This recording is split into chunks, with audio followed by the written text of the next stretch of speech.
خدا کو خوش کرنے کے لیے یہ کام کر رہے ہو نا, اس خدا کو کوئی دھوکہ نہیں دے سکتا. قیامت کے دن آپ کو ان دلائل کا جواب اللہ کے سامنے دینا پڑے گا. ہمارے نبی نے فرمایا جب قیامت کے دن بہت سے لوگ جن کی صورتیں وہ ہوں گی جو میری امت کی صورت ہوتی ہے, وہ لوگ آئیں گے حوض کوثر پہ پانی پینے کے لیے, میں پلانا چاہوں گا, فرشتے ان کو ہٹائیں گے, میں کہوں گا یہ تو میرے امتی ہیں. کیوں؟ ان کے گیٹ اپ سے لگ رہا ہوگا. فرشتے کہیں گے نا نا نا نا نا, ان لوگوں نے آپ کے دنیا سے جانے کے بعد آپ کے دین میں نئی نئی چیزیں ایجاد کر لی تھی. تو سالگرہ کا کانسیپٹ گوروں کا ہے, انگریزوں کا ہے, اسلام کا تھوڑی ہے. یہ یوم پیدائش منانا یہ کس کا کانسیپٹ ہے؟ انگریزوں کا کانسیپٹ ہے کہ رسول اللہ صلی اللہ علیہ وسلم نے پیر کے دن روزہ رکھا ہے اور آپ نے یہ فرمایا کہ یہ میرا یوم ولادت ہے. نبی نے پیر کا روزہ رکھ کے بتا دیا کہ آج منانے والا دن نہیں ہے, سمجھتے ہیں اس کو سیلیبریٹ نہیں کر سکتے. مفتی طارق مسعود کے بیانات کے لیے مفتی صاحب کے آفیشیل چینل مفتی طارق مسعود سپیچز کو سبسکرائب کریں. مفتی صاحب ماہ ربیع الاول کو رسول اللہ صلی اللہ علیہ وسلم سے نسبت ہے. اس مہینے میں حضور صلی اللہ علیہ وسلم کی پیدائش اور دنیا سے پردہ فرمانے کے واقعات پیش آئے.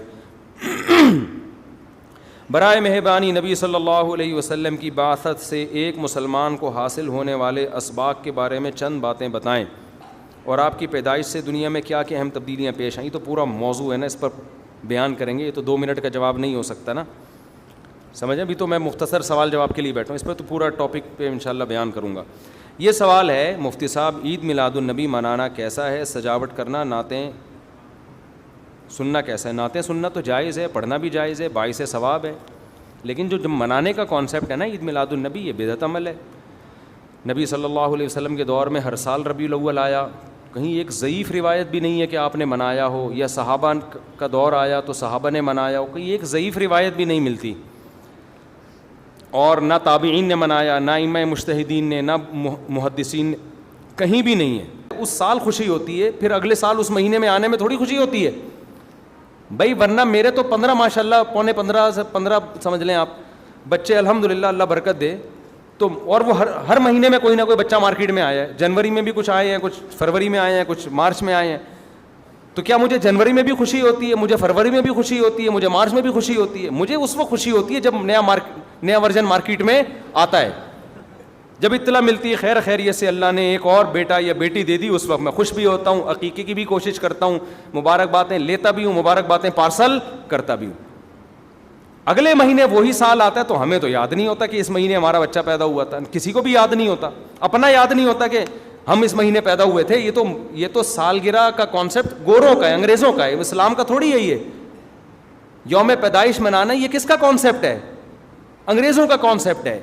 وہ 25 دسمبر یوم پیدائش مناتے ہیں, وہ اپنا یوم پیدائش بھی مناتے ہیں, برتھ ڈے جسے کہا جاتا ہے. اسلام میں برتھ ڈے کا کوئی تصور ہے نہیں ہے نا تصور. تو نبی کا برتھ ڈے بھی منانا کہاں سے جائز ہو گیا؟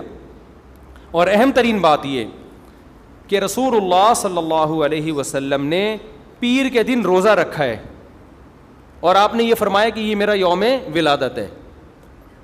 اب روزہ اور جو تہوار ہیں, خوشی کے تہوار, وہ دونوں جمع ہو سکتے ہیں؟ عید کا دن روزے کا ہو سکتا ہے؟ روزہ رکھا شاید اسی حکمت سے کہ لوگ اس کو خوشی کا دن بنانا نہ شروع کر لیں. عید کے دن روزہ رکھنا جائز ہے. رمضان ختم ہوگا تو عید آئے گی, ختم نہیں ہوگا تو عید نہیں آئے گی. تو تہواروں پہ نہاتا بھی ہے انسان, بتیاں بھی لگاتا ہے, اچھے کپڑے بھی پہنتا ہے, اچھے چپل بھی پہنتا ہے, مبارک بادیں بھی دیتا ہے. نبی نے پیر کا روزہ رکھ کے بتا دیا کہ آج منانے والا دن نہیں ہے, سمجھتے ہیں, اس کو سیلیبریٹ نہیں کر سکتے, کیونکہ روزہ اور تہوار ایک دوسرے کے اپوزٹ ہیں. جمعے کا دن بھی اسلام میں ایک قسم کی عید ہے. نبی نے جمعے کے دن کے بھی روزے کے ساتھ خاص کرنے سے منع کیا آپ صلی اللہ علیہ وسلم نے, کیونکہ اس میں بھی نہاتے دھوتے, صاف ستھرے کپڑے پہنتے ہیں, 2 رکعتیں پڑھنے, ایک طرح کا یہ بھی خوشی کا دن ہے, بڑا دن ہے. لہذا جمعے کو بھی نبی صلی اللہ علیہ وسلم نے اسپیشلی روزہ رکھنا کہ جمعے کا اس لیے میں رکھوں گا, یہ منع ہے. ویسے آپ کو چھٹی ہوتی ہے کسی کی, آسان ہے جمعے کا, وہ ایک الگ بات ہے, لیکن اسپیشل فضیلت سمجھ کے جمعے کا روزہ رکھے گا تو یہ عمل کیا ہو جائے گا؟ بدعت. تو آپ ایک طرف اس کو عید کا دن بھی کہہ رہے ہو اور ایک طرف آپ کہہ رہے ہو کہ یوم ولادت پہ نبی نے بخاری کی حدیث ہے روزہ بھی رکھا ہے. تو یہ باتیں نبی کی تعلیمات کے بالکل اگینسٹ ہیں. سمجھتے ہو؟ ایک اور بات جو میں اکثر کرتا رہتا ہوں کہ یہودیوں کے لیے بڑا دن تھا اتوار, ہفتہ, جو ان کا ایک قسم کا عید کا دن نا, مبارک دن. عیسائی یہودیوں کے بعد آئے, ان کے لیے کون سا ہو گیا؟ اتوار. چرچ جاتے ہیں نا اور بڑا دن ان کے لیے اتوار ہے نا. تو ہم عیسائیوں کے بعد آئے تو ہمارے لیے پیر ہونا چاہیے تھا, لیکن اسلام نے پیر نہیں, حالانکہ وہ تو نبی کا یوم ولادت بھی ہے, تو وہ تو بطریق اولا ہونا چاہیے تھا, لیکن اسلام نے کیا کر دیا؟ نہ اس دن کو اہمیت نہیں دی, نہیں, واپس جمعے کو چلے جاؤ. شاید اس میں یہ حکمت تھی کہ کہیں یوم ولادت کو سیلیبریٹ کرنا نہ شروع کر دیں لوگ, مبارک بادیں دینا نہ شروع کر دیں, منانا نہ شروع کر دیں. تو روزہ تو بالکل تہوار کے اگینسٹ ہے, اور ویسے بھی عید میلاد النبی رات کو منائی جاتی ہے زیادہ. اسلامی تہواروں میں کوئی تہوار بھی رات کو منانے کا نہیں ہے. اسلام میں راتیں عبادتوں کے لیے ہیں, منانے کے لیے نہیں ہے. تہوار ہمیشہ دن میں منائے جاتے ہیں. جمعے کی نماز دن کی روشنی میں ہوتی ہے, مغرب کے بعد ہوتی ہے. ہم جمعہ جو مناتے ہیں دن کی روشنی میں مناتے ہیں نا. عید الفطر کب مناتے ہیں؟ مغرب کے بعد نہا دھو کے تیار ہو کے گلے ملتے ہیں, یہ صبح کے وقت. عید الاضحیٰ کب ہوتی ہے؟ صبح کے وقت. غیر مسلموں کے تہوار رات کو ہوتے ہیں. عیسائیوں کا کرسمس کب ہوتا ہے؟ رات کو. رات کو سارے آپ عیسائی دیکھ لیں گے وہ چمک دھمک کے جا رہے ہوں گے, اور صحیح ہے نا. اسلام میں تہوار دن میں, رات میں نہیں ہے. راتیں سونے کے لیے یا عبادت کرنے کے لیے. لیلۃ القدر یہ تہوار ہے یا عبادت کی رات ہے؟ یہ دن میں ہے یا رات میں؟ بولو. شب برات 15 شعبان یہ عبادت کی رات ہے یا تہوار ہے؟ اس میں اختلاف ہے علماء کا. جمہور عبادت کے قائل ہیں, تو عبادت کی رات ہے تو عبادت کی ہے نا, لیکن وہ دن میں ہے یا رات میں ہے؟ وہ رات میں ہے. تہوار کب ہوتے ہیں؟ دن میں ہوتے ہیں اسلامی, اور عبادت کی راتیں کون سی ہوتی ہیں؟ وہ رات میں ہوتی ہیں. سمجھتے ہو کہ نہیں سمجھتے ہو؟ عیسائیوں کے ہاں, یہودیوں کے ہاں الٹا ہے. ان کے تہوار کب ہوتے ہیں؟ رات کو. رات میں جشن کرتے ہیں. تو آپ عید میلاد النبی میں چراغاں کر رہے ہو رات میں, منا کب رہے ہو؟ رات میں. یہ تو ویسے ہی عید کا جو اسلام نے کانسیپٹ دیا اس کے بالکل اگینسٹ ہے. یہ یہود و نصارہ کا طریقہ ہے رات میں منانا. اور اس میں ایک حکمت بھی ہے, راتوں میں اگر آپ کو تہواروں کی اجازت دے دی جائے نا, تو راتوں میں اس طرح کی ایکٹیویٹیز سے گناہ کی طرف جانے کا خطرہ زیادہ ہوتا ہے. تبھی عیسائیوں میں کرسمس میں گڑبڑیں بھی بہت ہوتی ہیں, شرابیں بھی پی جاتی ہیں, بہت کچھ ہوتا ہے. اسلام نے صبح صبح اچھے بچوں کی طرح رات کو جلدی سو جاؤ, صبح صبح نہا دھو کے مسجد آؤ, مصلی آؤ, عید ملو, کھاؤ پیو, موج مستی کرو, پتلی گلی سے نکل جاؤ. تو اس میں موج مستی میں شراب کباب آتا ہی نہیں ہے نا, آئے گا ہی نہیں, کیونکہ وہ تو راتوں کے کام ہے. شراب کباب دن کے کام تھوڑی ہیں. لیکن آپ نے جو عید میلاد النبی کا کانسیپٹ پیش کیا وہ نبی کے عمل کے بھی خلاف. نبی روزہ رکھ رہے ہیں پیر کے دن, اور نبی صلی اللہ علیہ وسلم تہوار منانے کا حکم دے رہے ہیں دن کے وقت میں. آپ نے کہا نہیں رات کو منائیں گے ہم. نبی صلی اللہ علیہ وسلم نے ہمیں کہا کہ لکل قوم عید ولنا عیدان, ہر قوم کے لیے ایک دن عید کا ہوتا ہے, ہمارے لیے 2 دن. آپ نے کیا کر دیے؟ 3 دن. اس حدیث کی بھی آپ نے مخالفت کر دی. اور اسلام میں برتھ ڈے منانا نہیں ہے, سالگرہ منانا نہیں ہے, آپ نے اس کی بھی مخالفت کر دی اسلام کے اس حکم کی. پھر اسلام نے عیسائیوں کے لیے ہفتہ تھا, یہودیوں کے لیے ہفتہ تھا, عیسائیوں کے لیے اتوار تھا. اسلام نے نبی کے یوم ولادت کے بجائے کوئی اور دن مبارک کر دیا. آپ نے اس حدیث کی بھی کیا کی؟ مخالفت کر دی. تو آپ تو مخالفت پر مخالفت کرتے چلے جا رہے ہیں, قرآن و سنت کی, نبی کی سیرت کی. پھر نبی کی زندگی میں درجنوں بار ربیع الاول آیا, صحابہ کی زندگی میں, ابو بکر کی زندگی میں, عمر, عثمان, علی رضی اللہ عنہم, اہل بیت کی زندگی میں, تابعین کی زندگی میں کوئی ایک ضعیف روایت بھی نہیں ہے کہ کسی صحابی نے ربیع الاول کی مبارکباد دی ہو یا کوئی عام معمول سے ہٹ کے کوئی کام کیا ہو. ایک چراغ جلایا ہو, ایک موم بتی جلائی ہو, یا کوئی حلوہ پکایا ہو, یا کوئی مٹھائی کھلائی ہو کسی کو, ضعیف روایت بھی نہیں ہے. تو یہ تمام دلائل اس بات کا تقاضا کرتے ہیں کہ جو کچھ ربیع الاول میں ہم اور آپ کر رہے ہیں وہ اسلام کی تعلیمات نہیں ہے, وہ سراسر A to Z کیا ہے؟ بدعت ہے. ویسے بھی اگر یہ اسلامی تہوار ہوتا نا تو خوب سمجھ لو دنیا میں جتنے بھی مذاہب ہیں ان کا 20 مسئلوں میں اختلاف ہوتا ہے, تہواروں میں ان کا اختلاف نہیں ہوتا. عیسائیوں میں جو لبرل عیسائی ہیں نا وہ بھی کرسمس کے موقع پہ کرسمس مناتے ہیں, تہوار پوری قوم مناتی ہے. ہندوؤں کی جو ہولی کا دن ہے وہ پوری قوم کے لیے ہے کہ نہیں ہے؟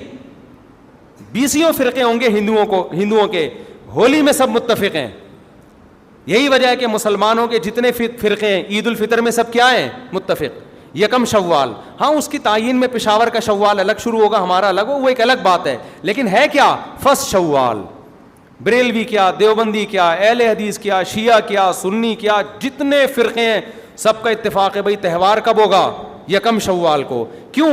تہواروں کے معاملے میں مذہب کنفیوژن نہیں چھوڑتا, کنفیوز نہیں, کیونکہ نبی نے منایا نا تہوار, ساری دنیا نے دیکھا کہ وہی فرسٹ شوال کو منا رہے ہیں. اور دوسرا تہوار ہے 10 ذی الحجہ کو جو بقرعید ہے. پوری دنیا میں کتنے ہی مسلمانوں کے فرقے ہوں, بقرعید کب منائی جاتی ہے؟ 10 ذی الحجہ. کرسمس کب منائی جاتی ہے؟ 25 دسمبر کو. ہندوؤں کی ہولی کا بھی ایک خاص تاریخ ہے, سکھوں کے جو ایک تہوار ہے اس کا بھی ایک خاص دن ہے, اس میں کوئی اختلاف نہیں ہے. اگر عید میلاد النبی مسلمانوں کی سچی مچی کی عید ہوتی, تہوار ہوتا, اس میں اتنا اختلاف نہ ہوتا. اتنا اختلاف ہے, پورے سعودیہ کی ایک گلی میں بھی کوئی ایک بتی بھی نظر نہیں آئے گی آپ کو. ایسا ہے کہ نہیں ہے؟ پاکستان میں گھر گھر سجے ہوئے ہیں, پورے مکہ مدینہ میں, ریاض میں, جدہ میں کہیں بھی ایک بتی بھی نظر نہیں آئے گی, ایک چراغ بھی نظر نہیں آئے گا. یہ کیسا تہوار ہے؟ پورے عرب دنیا میں کہیں بھی نہیں منایا جا رہا, انڈیا پاکستان میں دھوم دھام سے منایا جا رہا ہے. یہ خود اس کی علامت ہے, اتنا بڑا اختلاف ہونا کہ یہ تہوار نہیں ہو سکتا. پھر پاکستان میں بھی کھارا در میں منایا جا رہا ہے, ڈیفنس میں نہیں منایا جا رہا. کراچی میں کم منایا جا رہا ہے, چھانگا مانگا میں, چیچا وطنی میں زیادہ منایا جا رہا ہے. معذرت کے ساتھ, چیچا وطنی میں نہیں, یا کسی اور علاقے میں, سمجھ رہے ہو. پھر جو پسماندہ علاقے ہیں ان میں زیادہ منایا جا رہا ہے, پڑھے لکھے علاقوں میں کم منایا جا رہا ہے. پھر جن علاقوں میں منایا جا رہا ہے ان میں بھی پورا نہیں منایا جا رہا. جیسے ہمارے علاقے میں اگر ناظم آباد میں منایا جا رہا ہے, ایک گلی میں منایا جا رہا ہے, دوسری گلی میں پتہ ہی نہیں. پھر جس گلی میں منایا جا رہا ہے, اس گھر میں منایا جا رہا ہے, پڑوسی کے گھر میں نہیں منایا جا رہا. تو یہ اس کی علامت ہے بھائی, یہ تہوار اگر ہوتا تو ساری دنیا کے مسلمان اس پر متفق ہوتے. کھوپڑی شریف میں بات آ رہی ہے کہ نہیں آ رہی ہے؟ تو اس لیے یہ اتنے بات اس کے غلط ہونے کے دلائل ہیں نا, اس کو عید میلاد النبی کو منانے کے, کہ بہت ہی کوئی ضدی اور ہٹ دھرم ہوگا تو کہے گا کہ یہ منانا چاہیے ان دلائل سننے کے بعد. اور دیکھو مجھ پہ آپ نیگیٹو کمنٹس کر سکتے ہو, مجھے آپ کہہ سکتے ہو میرا یہ کلپ مارکیٹ میں جائے گا نا تو یہ دیوبندی, یہ وہابڑے, اور یہ ان کو کیا پتہ, ان کو نبی سے محبت نہیں ہے. لیکن خدا کی قسم, آپ جس خدا کو خوش کرنے کے لیے یہ کام کر رہے ہو نا, اس خدا کو کوئی دھوکہ نہیں دے سکتا. قیامت کے دن آپ کو ان دلائل کا جواب اللہ کے سامنے دینا پڑے گا. ہمارے نبی نے فرمایا جب قیامت کے دن بہت سے لوگ جن کی صورتیں وہ ہوں گی جو میری امت کی صورت ہوتی ہے, وہ لوگ آئیں گے حوض کوثر پہ پانی پینے کے لیے, میں پلانا چاہوں گا, فرشتے ان کو ہٹائیں گے, میں کہوں گا یہ تو میرے امتی ہیں. کیوں؟ ان کے گیٹ اپ سے لگ رہا ہوگا. فرشتے کہیں گے نا نا نا نا نا, ان لوگوں نے آپ کے دنیا سے جانے کے بعد آپ کے دین میں نئی نئی چیزیں ایجاد کر لی تھیں. تو فرشتے ہمارے نبی صلی اللہ علیہ وسلم کے دستے مبارک سے ان کو حوض کوثر کا پانی پینے نہیں دیں گے. اور حدیث میں بھی آتا ہے نبی صلی اللہ علیہ وسلم ان کو دھتکاریں گے. تو آپ نبی کے عشق میں وہ کام کر رہے ہو جس کی وجہ سے آپ نبی صلی اللہ علیہ وسلم کے دستے مبارک سے قیامت کے دن محروم ہو رہے ہو. سمجھتے ہو کہ نہیں سمجھتے ہو؟ تو نبی کی محبت میں وہ کام کرو جس سے نبی کی شفاعت کے مستحق بن جاؤ. نبی بلائیں, آؤ میں تجھے اپنے ہاتھ سے میں تجھے حوض کوثر پلاؤں گا. ایسا نہ ہو کہ آپ ربیع الاول کو منا رہے ہو, اس نبی کی یاد میں محبت کا اظہار کر رہے ہو, اور یہی محبت کا اظہار جو غیر شرعی طریقے سے ہے, قیامت کے دن نبی کی شفاعت سے آپ کو محرومی کا ذریعہ بنا دے. سمجھتے ہو کہ نہیں سمجھتے؟ باقی کمنٹس ایسے جب کوئی کلپ جاتا ہے تو بہت لوگوں نے الٹے کمنٹس لکھے ہوتے ہیں, وہاں بڑے اور یہ, اور لکھ دو بھائی, گورنمنٹ کی طرف سے کوئی پابندی نہیں ہے. ہم بھی میدان حشر میں جائیں گے, آپ بھی میدان حشر میں آؤ گے. تو اگر اللہ آپ کے دلائل سے متاثر ہے تو ہمیں کوئی اعتراض نہیں ہے. ہمیں تو یہی سمجھ میں آ رہا ہے کہ نہ نبی نے منایا, نہ صحابہ نے منایا, نہ تابعین نے منایا. پھر نبی نے پیر کا روزہ رکھ کے تو اس کا تہوار ہونے کی بالکل ہی نفی کر دی, کیونکہ روزے اور بھوکا رہ کے تھوڑی خوشی منائی جا سکتی ہے. آپ کا بیٹا پاس ہوا, آپ کہتے ہیں خوشی میں تو بھی روزہ رکھ, میں بھی روزہ رکھوں. وہ کہے گا میں مٹھائی کے چکر میں تھا یار, تیرا بیٹا پاس ہوا ہے, تو مجھے بریانی کھلائے گا, تو کہہ رہا تو بھی نہیں کھا, میں بھی نہیں کھاؤں گا. ایسا ہوتا ہے. آپ کی شادی ہو گئی, ولیمہ ہے, ولیمے میں آپ نے کیا کہا بھائی خوشی ہے, ایسا ہے کہ اب کل بھی ہمارا بھی روزہ آپ کا بھی روزہ. ابے تیرے بیٹے کا ولیمہ ہوا ہے تو کھلا نا. تو نبی نے پیر کو روزہ رکھ کے بتا دیا کہ یہ کھانے پینے کا دن نہیں ہے. اور اب ایسا نہ ہو کہ 12 ربیع الاول کو روزہ رکھنا شروع کر دیں, وہ بھی ٹھیک نہیں ہے, کیونکہ پیر کا رکھا ہے 12 کا وہ بھی نہیں رکھا. یہ تو ایک پیر کا رکھ کے جو سبق ملتا ہے وہ یہ کہ میری ولادت کا دن وہ تہوار کے طور پہ اس کے منانے کا کوئی کانسیپٹ اسلام میں نہیں ہے. سمجھتے ہو کہ نہیں سمجھتے؟ اتنے واضح دلائل ہیں بھائی. پھر بھی اگر کسی کی سمجھ میں نہ آئے تو ہم تو پولیس میں تو ہے نہیں کہ ہم زبردستی سمجھا دیں, ہم تو بیان ہی کر سکتے ہیں. ہمارے گھر کے آگے بھی بتیاں لگی ہوئی ہیں, لوگوں نے ہمارے پڑوسیوں میں بھی لوگ بتیاں لگا رہے ہیں, حلوے پکا رہے ہیں. میں تو کبھی کسی کو نہیں جا کے چھیڑتا, ابے تو اتنا گھنٹہ بیان کیا تیری سمجھ میں نہیں آیا. تو ہم پولیس میں نہیں ہیں بھائی, ہم بتا سکتے ہیں, ماننا ہے مان جاؤ. میں نے جس دن محرم کے حلیم کے دیگ کے خلاف بیان کیا, اسی رات پوری گلی میں ہمارے دیگیں چلتی رہی ہیں نا, وہ لڑکے گھوٹے لگاتے رہے. تو مجھے کسی نے کہا ان لڑکوں کو بتاؤ جا کے کہ آج بیان ہوا ہے اور آج ہی آپ یہ کام کر رہے ہو. میں نے کہا یار ہم پولیس میں نہیں ہیں, ہم نے جو بات کرنی تھی کر لی. اب یہ لڑکے لونڈے لپاڑے لگے ہوئے, اللہ کسی کو دیگ میں گرا کے مار دے وہ خود ہی سزا دے دے. بعض دفعہ اللہ کا غضب آتا ہے, آپ الٹ گئے دیگ کے اندر ہی گر گئے آپ. تو میں نے کہا ہم تو بددعا بھی نہیں کر سکتے. تو ہمارا کام ہے سمجھانا, ہم نے سمجھا دیا. اب کون دیگ میں کیا کر رہا ہے, کون دیگ کے اندر گھس رہا ہے, کون کھا رہا ہے, یہ ہمارے ہیڈک, یہ پولیس کا کام ہے. ٹھیک ہے نا, پولیس کرے گی تو ٹھیک ہے, نہیں کرے گی تو پولیس سے اللہ پوچھ لے گا. پولیس نہیں کرے گی, پولیس کہے گی گورنمنٹ نے منع کیا ہوا ہے, تو گورنمنٹ جانے, اللہ جانے. ہمارا کام پیغام پہنچانا ہے, ہمارا کام پیغام مسلط کرنا نہیں ہے. تو ربیع الاول کو عید میلاد النبی